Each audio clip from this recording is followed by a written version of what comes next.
Seigneur Jésus, nous venons à toi maintenant et on veut se concentrer sur ta parole. Nous voulons nous concentrer sur cette réflexion sur le bonheur, la joie, l'abondance, la satisfaction. Oh, que c'est difficile d'être heureux sur cette terre. Sur cette terre, vous aurez des tribulations, mais prenez espoir car j'ai conquis le monde. Je paraphrase les paroles de Jésus. Seigneur, nous allons souffrir, mais nous aurons un bonheur en lui et en lui seul. Et c'est en regardant les béatitudes, Père, que nous venons à toi et nous te demandons, nous plaidons que nous puissions être en amour avec toi et trouver notre satisfaction et notre bonheur en toi seulement. Parle-nous par cette troisième béatitude, révèle-toi à nous de façon puissante et pardonne-nous nos offenses, comme nous aussi nous pardonnons à ceux qui nous ont offensés. Au nom de Jésus. Amen. Nous sommes dans cette série d'été intitulée « La joie du chrétien ». Réjouissez-vous et soyez dans l'allégresse. Vous voyez le titre en anglais. Les humbles aujourd'hui trouveront de plus en plus leur joie en l'Éternel. Les humbles trouveront de plus en plus leur joie en l'Éternel. Nous sommes dans Matthieu chapitre 5, verset 5, qui apparaît à l'écran maintenant. Matthieu 5, 5. Heureux ceux qui sont doux, car ils hériteront de la terre. Heureux ceux qui sont doux. Il n'y a pas de mot français qui remplace le mot grec, qui remplace le mot anglais non plus. Meek en anglais est un mot très puissant et très unique, qui n'est pas utilisé pour une panoplie de choses comme le mot doux ou débonnaire. Et le mot que vous verrez en grec, protes ou pratos, est un mot qui a une signification très, très, très profonde lorsque nous parlons des humbles, des débonnaires, de ceux qui, nous traduit la Bible, les malheureux. Les malheureux. Alors, comment peut-on dire « heureux sont les malheureux » On continue dans le paradoxe des béatitudes pour parler de ce besoin d'être heureux. Makarios est le mot heureux ou le mot béni ou blessed en anglais qui nous parle de cette abondance, de cette satisfaction, de cette plénitude, de cette joie, oui, du bonheur. Si nous sommes chrétiens, nous pouvons trouver un bonheur. On n'a pas besoin d'être dans le monde, d'être comme le monde pour être joyeux, pour être heureux. Nous pouvons le trouver en Christ. Plus facile à dire qu'à faire. Venez avec moi alors qu'on étudie cette troisième béatitude. Selon Jésus, ce sont les doux, non pas les orgueilleux, non pas les fonceurs, non pas les arrogants ou les agressifs que Dieu bénit. Et la description de ces mots-là touche beaucoup d'entre nous. D'ailleurs, souvent, les leaders spirituels, c'est un peu des gars comme ça, qui ont tendance à être orgueilleux, à être fonceurs, à être arrogants, à être agressifs spirituellement. Alors, tu comprends bien que Dieu nous travaille. Beaucoup des gens qui font de l'évangélisation, qui sont pasteurs, beaucoup des gens qui foncent dans les choses éternelles se battent avec certaines de ces définitions de leur vie, alors que nous sommes appelés, comme notre Seigneur Jésus, à être absolument et complètement doux, débonnaire, meek, protes. James Montgomery Boyce nous dit ceci, grand pasteur écrivain, « Le monde associe le bonheur à des biens matériels et il croit que le moyen de les gagner consiste à acquérir de la capacité, de la force, du travail acharné, de l'assurance et parfois même à travers l'affirmation de soi et la conquête du monde. » Les chefs religieux de l'époque du Christ cherchaient le bonheur dans un royaume matérialiste et militariste.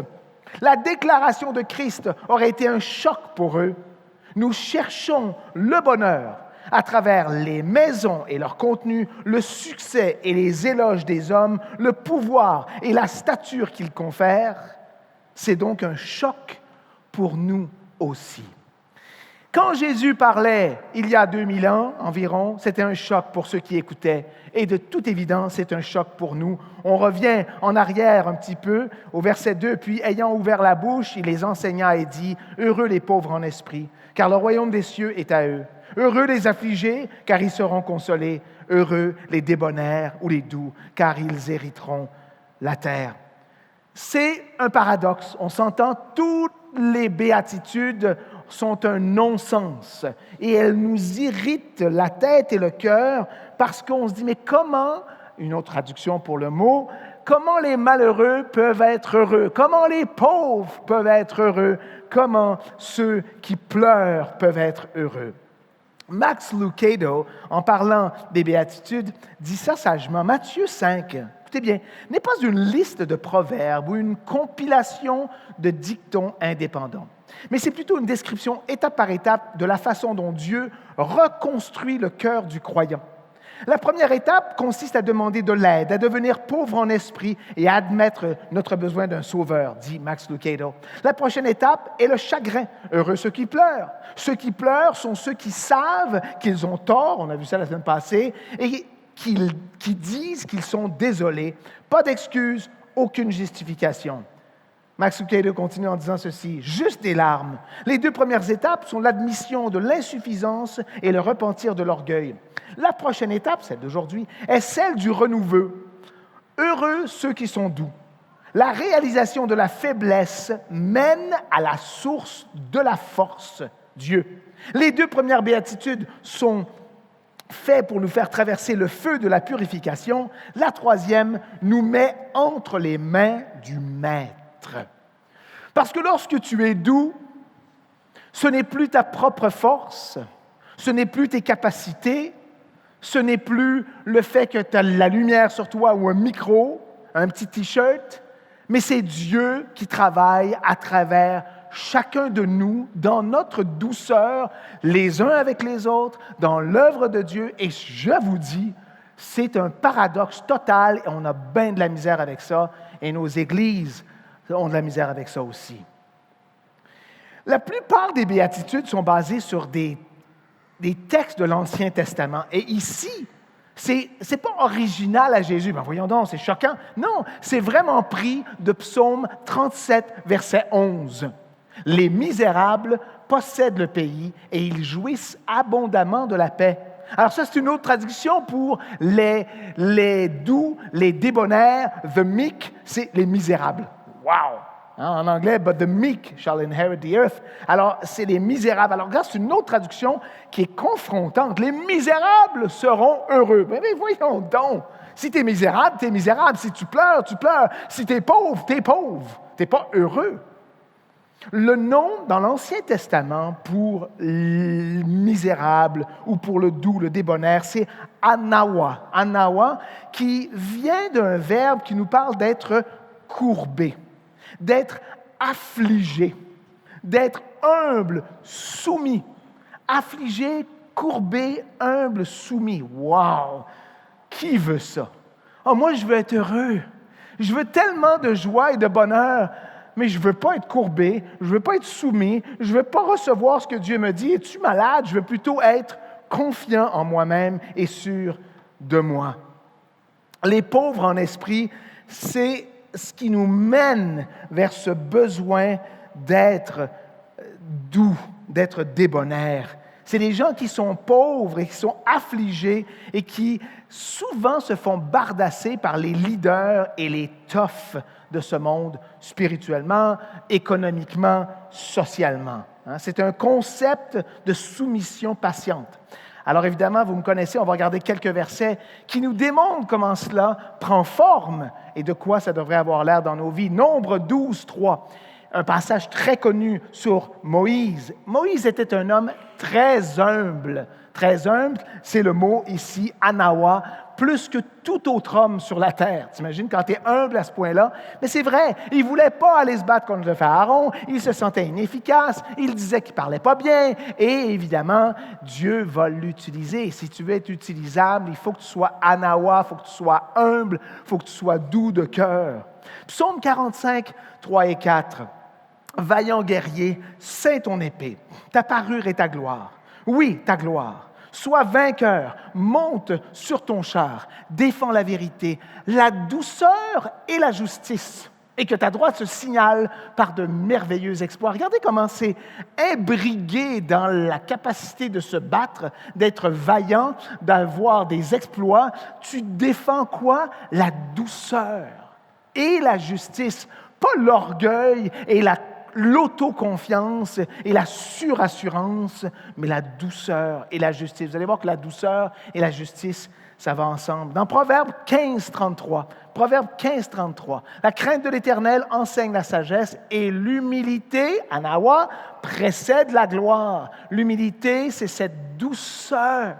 Si tu es doux, si tu t'effaces, ça va précéder la gloire. Et ça, mes frères et sœurs, c'est brutalement difficile. Parce qu'on se trouve tous intelligents, on se trouve tous relativement sages, on se trouve tous relativement efficaces. Et donc, nous sommes dans le chemin. C'est dur d'être heureux lorsque toi-même es sur une forme de piédestal. Dans Proverbe 18:12, avant la ruine, le cœur de l'homme s'élève, mais l'humilité, anawa, précède la gloire. Donc, tu cherches la gloire du Seigneur, qui est un peu la raison pour laquelle on vit sur terre. Tu devrais être humble, tu devrais t'effacer, te reculer et laisser Dieu resplendir, comme Jésus-Christ lui-même l'a fait puissamment.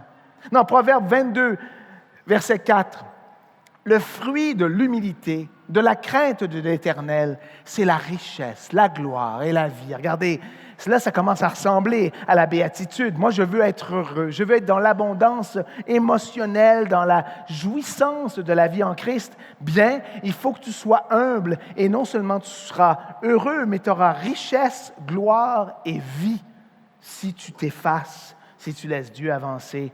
Bénis sont les doux, les débonnaires. Ésaïe 11:4, mais il jugera les pauvres avec équité, et il prononcera avec droiture sur les malheureux de la terre. Il frappera la terre de sa parole comme d'une verge et du souffle de ses lèvres. Il fera mourir le méchant. Il jugera les pauvres, les malheureux de la terre. C'est les plus fragiles. Mais tu vois, on a comme une promesse de droiture, de justice qui se fera sur celui qui est diminué. Ésaïe 29:19, les humbles trouveront de plus en plus leur joie en l'Éternel, et les plus pauvres de l'humanité seront remplis d'allégresse grâce au Saint d'Israël. Amen, c'est ça qu'on désire. Tu veux ta joie en l'Éternel, sois humble, sois effacé, sois petit, sois pauvre en esprit, sois dans les pleurs. Ça s'additionne tout ça, et c'est contre-intuitif, mais au maximum. Tu te dis, pour être béni, il faut que tu sois au top du top, il faut que tu sois sûr de toi, et c'est un mensonge. Sophonie 2:3 nous dit, « Cherchez l'Éternel, vous tous, humbles du pays, qui pratiquez ses ordonnances, recherchez la justice, recherchez, écoutez bien, l'humilité. Peut-être serez-vous épargnés au jour de la colère de l'Éternel. » Tu cherches l'humilité, vous, humbles du pays, gens du pays, sûrs de vous-même, chrétiens extraordinaires, chrétiens nord-américains ou international qui a la vérité. C'est pas de ça dont on parle. Jésus nous dit, sois humble, l'humble du pays qui cherche l'humilité, sois humble, sois effacé. La douceur est basée sur l'espoir eschatologique que Dieu jugera. On l'a vu. On a vu que si tu es humble, Dieu, lui, va te faire justice. Toi, tu t'effaces, mais lui, on le sait dans le Nouveau Testament, il te relève, il te remonte. Pour être heureux, c'est sûr que tu ne peux pas être un ver de terre sur lequel les gens marchent. Mais ce n'est pas de ça dont on parle. Toi, tu t'effaces, Dieu t'élève. On le sait que c'est dans les paroles de Jésus. Psaume 76, verset 9. Lorsque Dieu s'est levé pour faire justice, pour sauver tous les malheureux de la terre. Dieu va agir, il sauvera les malheureux de la terre, il les sauvera puissamment. Et finalement, Ésaïe 66, 2, toutes ces choses, ma main les a faites, et toutes ont reçu l'existence, dit l'Éternel. Voici sur qui je porterai mes regards, sur celui qui souffre et qui a l'esprit abattu, sur celui qui craint ma parole. As-tu l'esprit abattu? Est-ce que tu souffres? Est-ce que tu crains Dieu? Lui aura ses regards d'amour sur toi. Lui se battra pour toi. Tu veux te battre toi-même? Tu veux être conquérant? T'es mieux d'être fort. T'es mieux d'être prêt parce que ça va être tough. Mais si Dieu se bat pour toi, ben, il y a une chance que tu puisses, dans l'humilité, le laisser porter les armes et être conquérant en ta faveur. Évidemment, le but ultime de cette humilité, le but ultime de cette douceur, d'être malheureux, c'est le salut. Le salut des doux générera une joie sans fin. Dans Psaume 149, 4, superbe verset. « Car l'Éternel prend plaisir à son peuple. Il glorifie, messieurs, dames, les malheureux en les sauvant. Que les fidèles triomphent dans la gloire, qu'ils poussent des cris de joie sur leurs couches. Il glorifie les malheureux en faisant quoi? En leur donnant puissance, argent, réussite, conquête. Non, en les sauvant. » Donc, on sait que les premières béatitudes nous amènent à la joie parce que c'est grâce à elles que nous puissions être sauvés. Pour être sauvé, il faut que tu sois humble. Il faut que tu reconnaisses que tu es pauvre spirituellement. Il faut que tu sois dans les larmes face à ton péché, on a dit la semaine passée, mais aussi cette fois-ci, il faut que tu sois doux, effacé, malheureux, petit, pour que lui soit grand en ta faveur. Grand en ta faveur. Le mot dans l'Ancien Testament, le mot pour doux, débonnaire, mic, Aristote utilisait ça en grec pour dire ceci. Un homme qui est doux, qui est débonnaire, une femme douce et débonnaire, c'est celle et celui qui se met en colère au bon moment et qui sait retenir sa colère au bon moment et qui a la capacité de démontrer une force de caractère à la bonne place avec la bonne personne et de se retenir à l'autre moment. Il continue, il dit que la colère égoïste est toujours un péché, mais la colère dépourvue de soi peut être, nous dit Aristote, une grande dynamique morale changeant le monde. Alors, on sait que lorsque Jésus renverse les tables, était-il colérique parce qu'il était frustré de sa propre personne, parce que les gens le maltraitaient? Bien sûr que non. On sait que lorsqu'il renverse les tables, il est en colère pour la gloire de Dieu au bon moment, de la bonne façon, dans le bon ordre, alors que nous, la plupart de nos instances de colère, c'est pour défendre notre réputation, notre cœur, notre pensée. Dieu ici nous dit que le doux, c'est celui qui retient ce désir d'autodéfense. Alors, on vient de regarder Anawa dans l'Ancien Testament. Vous comprenez bien qu'on s'approche de ce grand homme de douceur, ce grand débonnaire qui est Jésus-Christ lui-même. Mais avant, on va voir que le mot praotes ou praotes, deux versions grecques, sont 11 fois démontrés dans le Nouveau Testament. 11 fois, on voit le mot doux, débonnaire, praotes et praotes. Alors, ça nous démontre une attitude de soumission interne. C'est un peu différent que ce que l'Ancien Testament nous disait. C'est l'idée d'une douceur dans les actions extérieures, mais qui ne parle pas de timidité. Quelqu'un qui est doux, ce n'est pas quelqu'un qui est timide. Ce n'est pas quelqu'un qui se cache derrière une anxiété ou un effacement personnel. Mais c'est quelqu'un qui, par choix, est doux dans l'amour, dans les bonnes manières, dans l'autodiscipline. Hein? C'est quelqu'un qui est un ami tendre et fidèle. D'ailleurs, ça nous rappelle la chanson « Un ami tendre et fidèle », on sait que c'est Jésus-Christ, mais toi, tu peux être un ami tendre et fidèle. Il y a une espèce d'élément d'amitié. On les connaît, ces gens-là, on aime être autour d'eux. Hein? Il y a quelqu'un qui me vient en tête tout de suite, on ne le nommera pas, il vient du Brésil et ça finit avec R. Regarde comment il est tendre. Il y a comme un élément de douceur en lui. Et on veut être son ami. Alors, désolé de le pointer, mais ça te donne une idée de quelqu'un qui est doux et amical. Ça, c'est une bonne description de praotes, qui est doux et amical, qui n'est pas brusque et qui ne se frustre pas facilement. D'ailleurs, cette capacité d'être doux, d'être débonnaire, qui t'amène une joie, c'est aussi parce que lorsqu'il y a des problèmes autour de toi, puis ça, c'est pas facile, puis les pasteurs, on n'est pas toujours les meilleurs, mais on s'améliore, on essaie de peaufiner ça. Ça permet aux chrétiens de corriger le frère égaré, sans arrogance, sans impatience et sans colère. Dans Galates chapitre 6, verset 1, comme souvent, nous, les pasteurs, on est exposés à certains défis dans la vie des gens avec qui on travaille, mais vous aussi, frères et sœurs, vous venez en contact. Frères, si un homme vient à être surpris en quelque faute, vous qui êtes spirituels, c'est la première notion ici, redressez-le avec un esprit de douceur.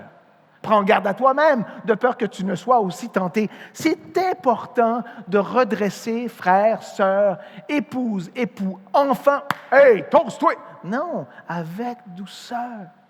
Même s'il y a du péché, toi qui es spirituel, tu vas dire, écoute, ça te mène nulle part. Ça te fait mal, ça me fait mal, ça nous fait mal.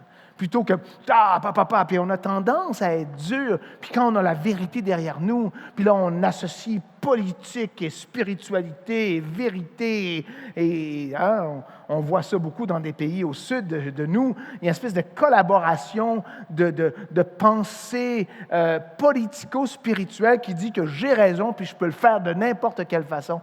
Mais non, il faut que tu le fasses en douceur, en tendresse, en respect, puis en passant, on est loin d'être mieux ici dans nos pays du Nord. 1 Corinthiens 4, 21. Que voulez-vous? Que j'aille chez vous avec une verge, c'est un long bâton, ou avec amour et dans un esprit de douceur, disait Paul aux Corinthiens. Comment vous voulez que je vous adresse? Avec arrogance et brutalité, ou que je sois doux, patient? Et il y avait beaucoup de problèmes à Corinthe. Et pourtant, Paul savait être doux. Bon, frères et sœurs, là, on ne fait pas des enseignements moralistes. On ne fait pas des enseignements où vous devez mettre ceci, cela en pratique, puis tout va bien aller. On ne croit pas ça. On croit que tout ce que Dieu nous demande, c'est lui qui nous équipe. Donc, pour être heureux en étant débonnaire, en étant doux, c'est lui qui va vous rendre doux et débonnaire. D'accord? On s'entend, c'est un don, la douceur. Bien évidemment, vous allez voir, un don, tu peux le demander. Hein? Mais c'est un don. Celui qui est doux n'est pas préoccupé par lui-même. Ça, là, c'est un miracle. Es-tu d'accord? Pour ne pas penser à toi pendant que tu fais les choses, il faut que Dieu, surnaturellement, te vide de toi-même. C'est juste lui, Dieu l'Éternel, qui peut faire ça. C'est un don de l'Esprit Saint, non pas de la volonté humaine. Alors, on s'entend, ce n'est pas un enseignement aujourd'hui sur un moralisme chipette qui fait que si tu fais ci, ceci, tu seras heureux. Non, c'est que tu peux pas être débonnaire, tu ne peux pas être doux, tu ne peux pas être effacé sans la puissance de Dieu travaillant en toi. C'est un don. Numéro 1, c'est un don de l'Esprit. On le sait, on l'a vu, Galates 5, 22. Regardez ce que ça dit. Le fruit de l'Esprit, c'est l'amour, la joie, et c'est le fruit qu'on cherche dans cette série, la paix, la patience, la bonté, la bénignité, la fidélité, bingo, la douceur. Et ce qui enveloppe la douceur, la tempérance. La douceur. Ça, c'est le mot prautes. Et ça nous parle vraiment que Dieu, tu nous donnes ce don. Donne-moi le don de la douceur et de la tempérance. On en a tous besoin, tous besoin. Numéro 2. C'est un don de la vocation. Tu as une vocation céleste que Dieu t'a donnée. C'est un don de la vocation. Éphésiens, chapitre 4, versets 1 à 3. Je vous exhorte donc, moi le prisonnier dans le Seigneur, à marcher d'une manière digne de la vocation qui vous a été adressée. Alors, tu as une vocation donnée par Dieu en toute humilité et en douceur. Avec patience, vous supportant les uns les autres avec charité, vous efforçant de conserver l'unité de l'esprit par le lien de la paix, en toute humilité et en douceur, résultante de cette vocation que tu as reçue de Dieu. As-tu la vocation? Est-ce que Dieu t'a donné une vocation pour ensuite devenir doux et patient avec les êtres autour de toi? Il le faut, demandez-le. Numéro 3, la douceur est un don de l'élection. La douceur est un don de l'élection. Dans Colossiens chapitre 3, verset 12, « Ainsi donc, comme des élus de Dieu, saints et bien-aimés, revêtez-vous d'entrailles de miséricorde, de bonté, d'humilité, de douceur, prautes, de patience. Parce que tu es élu, tu peux te dévêtir du vieil homme arrogant, baveux, dur, chien, si je peux exprimer ça ainsi. Hey, c'est chien ce que tu dis.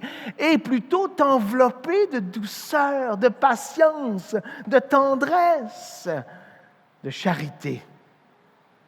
Ça, c'est une œuvre de Dieu à travers l'élection. C'est vraiment, prautes, c'est être capable de faire confiance à Dieu. C'est une vertu verticale plutôt qu'horizontale. Alors on se dit, celui qui est doux, il est doux avec les humains à côté, en avant, en arrière. C'est un homme doux, patient, tendre. Mais attention, ça commence avec Dieu. Cette douceur-là, elle est donnée par Dieu et tu l'as avec lui dans cette humilité, dans cet effacement, dans cette confiance, dans cette soumission. Plus tu es soumis à Dieu, plus tu es doux. Quand tu es insoumis, quand tu es sûr de toi, tu deviens « Hey, ça c'est pas vrai, ça c'est pas bon, je vais te le dire. » Et tu manques de maîtrise de soi, tu deviens raide, baveux, arrogant, sûr de toi. Parce que tu n'es pas dans cet état qui t'amène la joie de vertu verticale avec le Seigneur. C'est un homme, une femme qui se baisse devant Dieu, qui est capable de reconnaître sa petitesse devant Dieu, et en faisant cela, il se baisse devant Dieu, il peut se lever avec les hommes.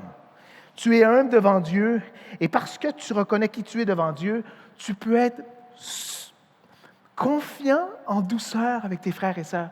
Non, mais je sais qui je suis. Je suis un fils de Dieu. Je suis une fille de Dieu. Alors, mon rapport avec toi, j'ai pu être anxieux, à être pushy, à être imposant.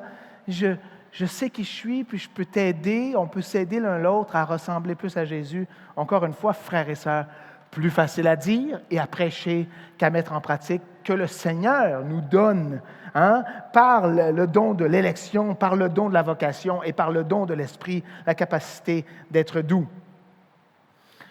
1 Timothée 6, 11 et 12. Très clairement, ce qu'on dit à l'homme, on le dit aussi bien à la femme, c'est ceci. Pour toi, homme de Dieu, femme de Dieu, fuis ces choses. Recherche la justice, la piété, la foi, la charité. C'est belle, c'est beau cette liste-là. La justice, la piété, la foi, la charité, la patience. Et ça, pour des gars, on utilise souvent ça dans des ministères d'hommes, la douceur. Et regarde juste après, combat le bon combat de la foi, saisis la vie éternelle à laquelle tu as été appelé et pour laquelle tu as fait une belle confession en présence d'un grand nombre de témoins. Quand tu deviens doux, tu ne deviens pas faible. Tu deviens beaucoup plus fort dans la puissance de Dieu. C'est pour ça que tu es heureux. C'est que ce n'est plus tes petits muscles, tes petits épées, tes petites bombes, tes petits bateaux. C'est Dieu qui combat pour toi. Et donc, tu deviens dégagé, tu deviens assuré. Et d'où les humbles, c'est être prêt à enseigner, à être enseigné par la parole de Dieu sans s'ériger contre le maître. Ça, c'est tough.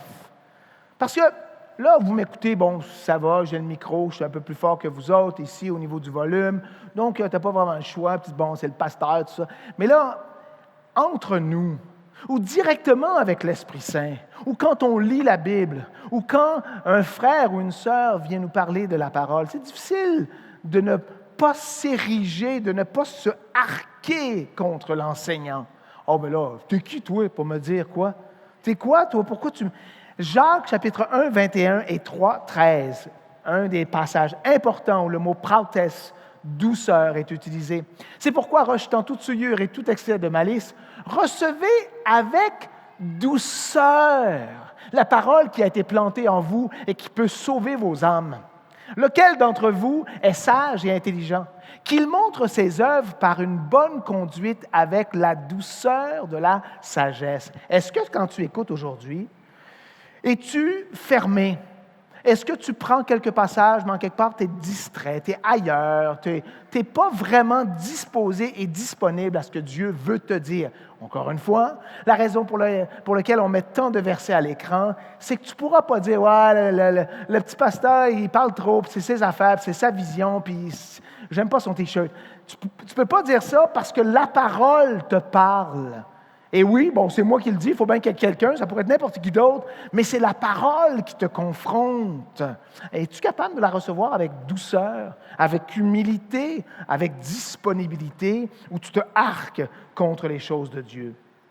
Vous savez, un esprit doux a un grand prix. C'est extrêmement important. Et une espérance qui t'est donnée, elle doit sortir en douceur. 1 Pierre, chapitre 3, verset 4 et verset 15. Regardez, mais la parure intérieure, et ça parle des femmes, mais aussi c'est vrai pour les femmes, ce serait vrai pour les hommes, mais la parure intérieure est cachée dans le cœur, la pureté incorruptible d'un esprit doux et paisible qui est d'un grand prix devant Dieu. Ça, mes frères et sœurs, bien difficile. Les femmes d'aujourd'hui, c'est un grand défi, les hommes aussi.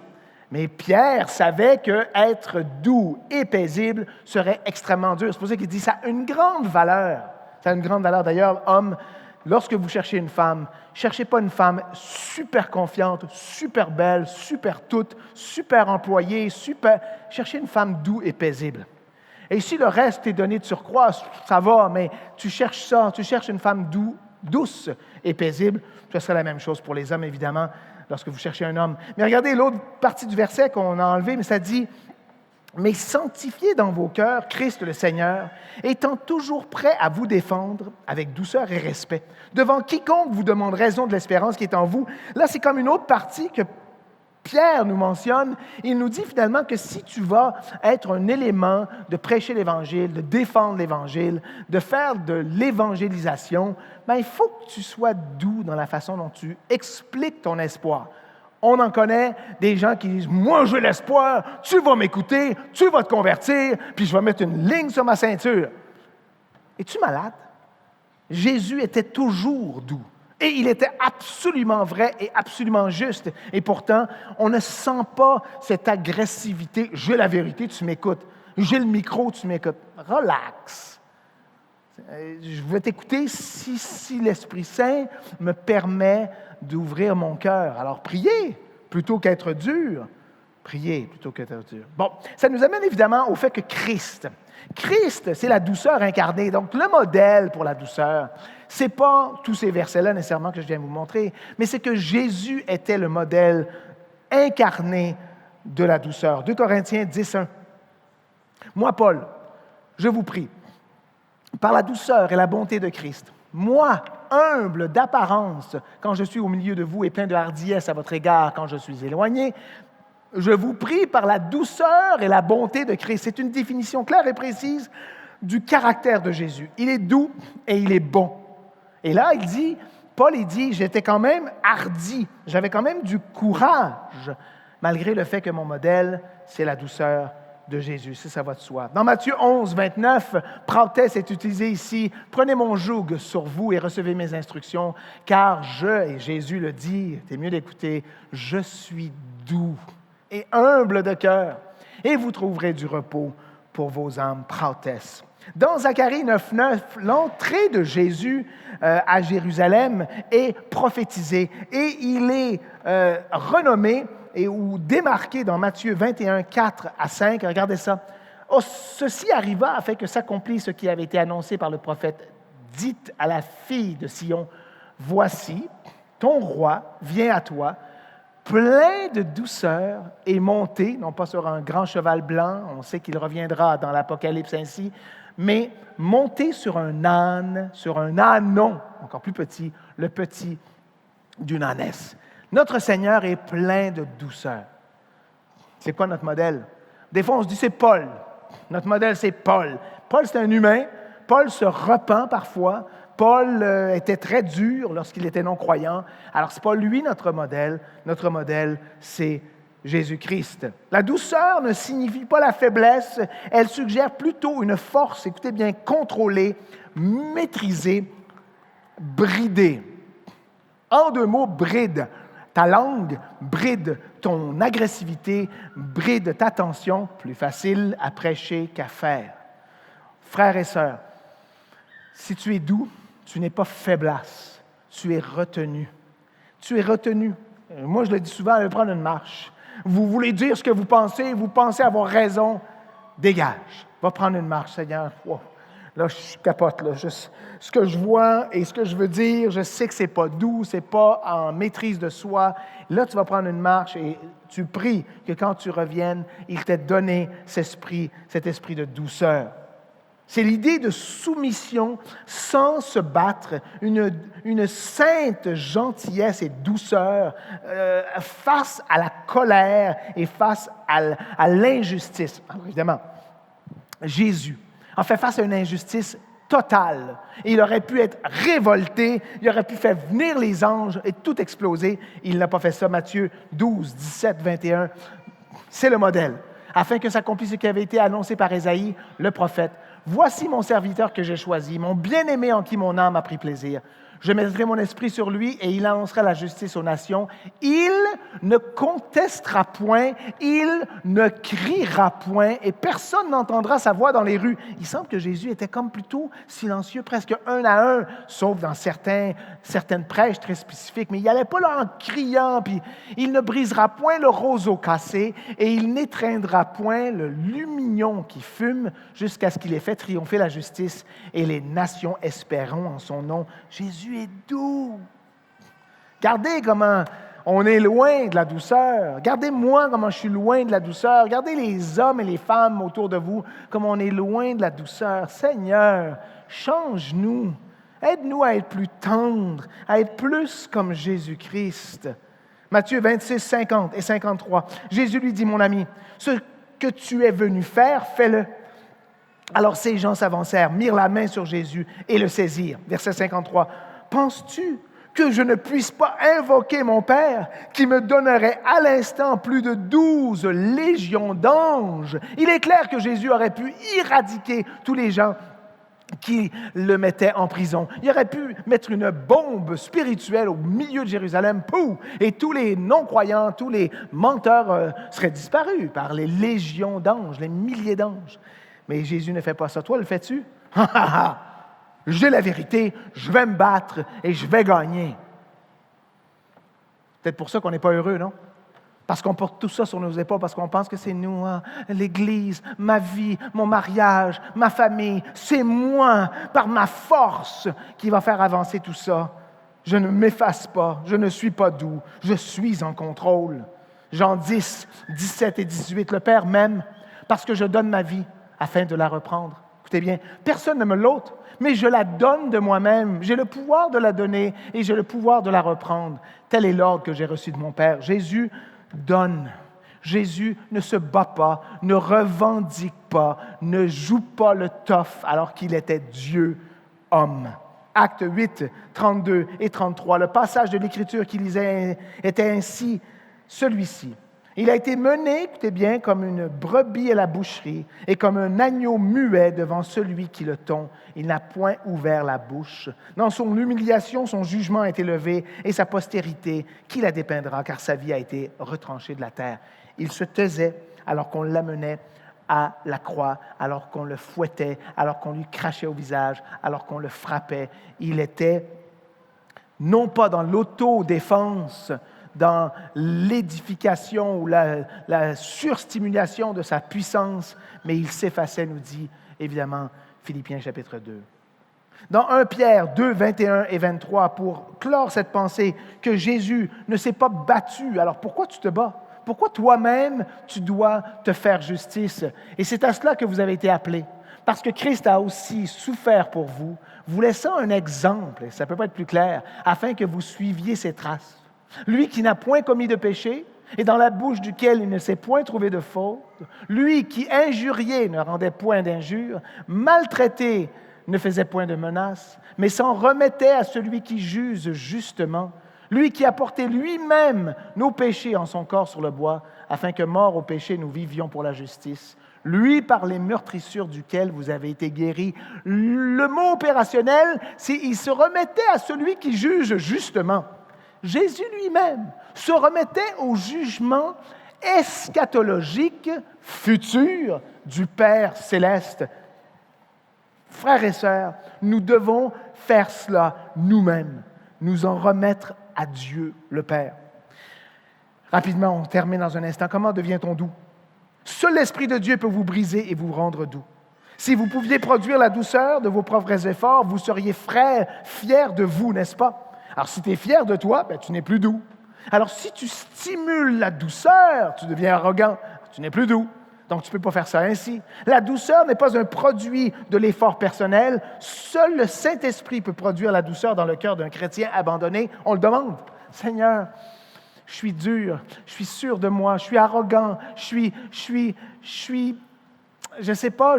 tranchant, je suis aiguisé. Fais de moi un homme, une femme douce, une femme retirée de cet effort d'autodéfense. Et rapidement, wow, Kéta! La deuxième partie de la béatitude nous dit que les doux hériteront de la terre. Mais qu'est-ce que ça veut dire? Il y a du bonheur dans le fait que tu hérites de la terre. Pourquoi le doux hérite de la terre? Parce que la résultante de la douceur, étonnamment, c'est un courage. Pourquoi? Parce que c'est Dieu qui se bat pour toi. Si c'est Dieu qui se bat et non plus ta propre force, tu deviens, guess what, comme on dirait par chez nous, courageux. C'est Dieu qui se bat. Moi, j'ai confiance. Ce n'est plus toi-même, mais c'est Dieu qui se bat pour toi et il t'enlève les peurs et il te permet d'être conquérant. Évidemment, lorsqu'on dit qu'il héritera de la terre, ça fait référence à Genèse 13, 14 et 15, au fait que l'Éternel dit à Abraham, après que Lot se fut séparé de lui, « Lève les yeux du lieu où tu es, regarde vers le nord, le midi, vers l'orient, l'occident. » On va vite, hein? « Car tout le pays que tu vois, je le donnerai à toi et à ta postérité pour toujours. Lorsque tu es sous l'égide de Dieu, il te donne un héritage qui, évidemment, nous parle de la terre, nous parle de l'Israël, nous parle de la terre choisie, la terre bénie. » Dans Psaume 25, 12 et 13. Quel est l'homme qui craint l'Éternel? L'Éternel lui montre la voie qu'il doit choisir. Son âme, écoutez bien, reposera dans le bonheur et sa postérité possédera le pays. Quand tu crains l'Éternel, c'est parce que tu t'es effacé, c'est parce que tu es doux. Si tu fais cela, tu seras dans le bonheur et il te donnera le pays. Puis on comprend que le pays, c'est bien plus que la terre, mais c'est l'abondance du miel et des fruits et de l'eau qui est versée dans la terre. On disait que la béatitude sort directement du psaume 37. Rapidement, on n'aura pas le temps de voir tout, mais psaume 37, versets 9, 11, 22, 29, 34, regarde ce que ça dit. « Les méchants seront tranchés, ceux qui espèrent en l'Éternel posséderont le pays. » Espères-tu en l'Éternel pour posséder le pays?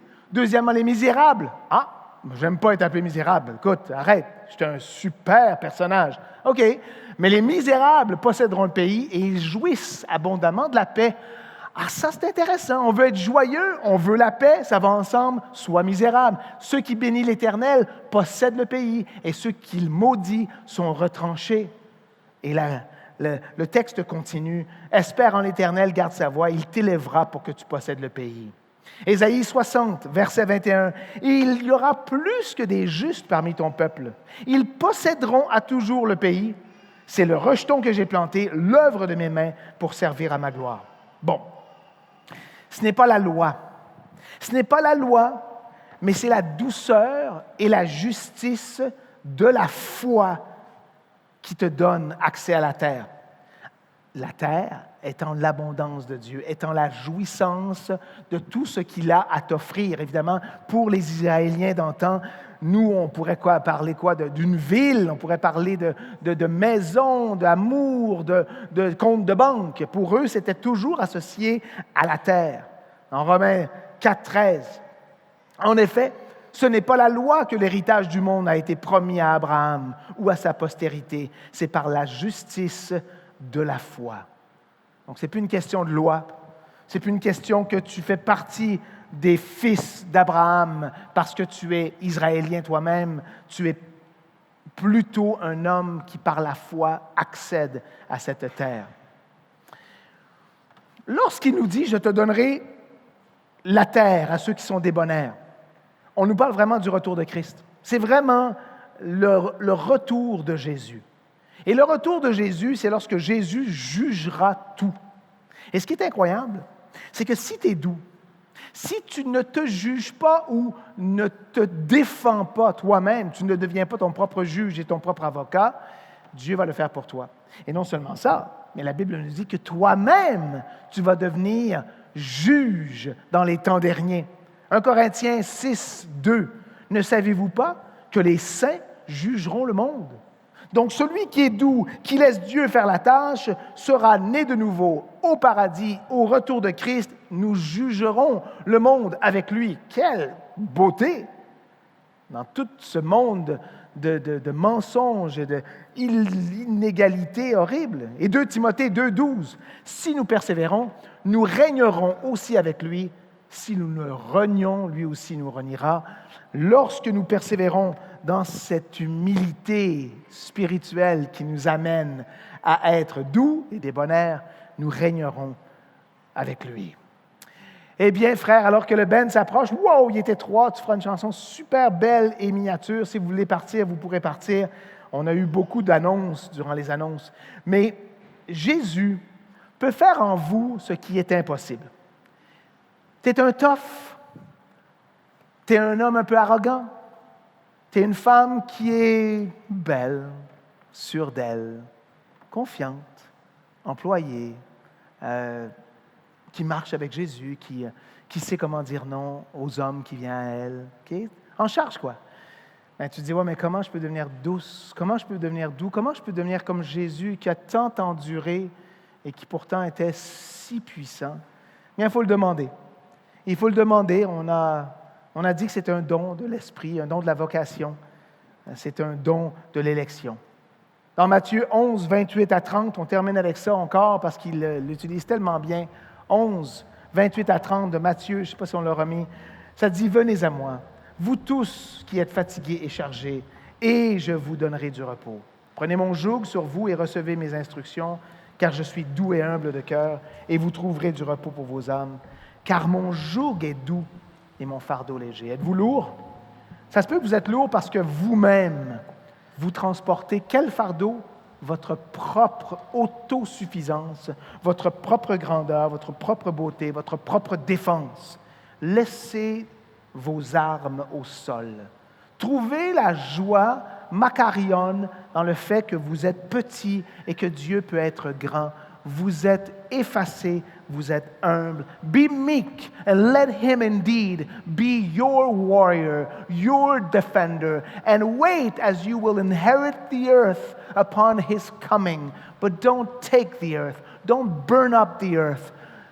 That will not produce joy in your life. Joy is as you resemble Jesus, and that's my prayer for us. In his name, au nom de Jésus. Amen.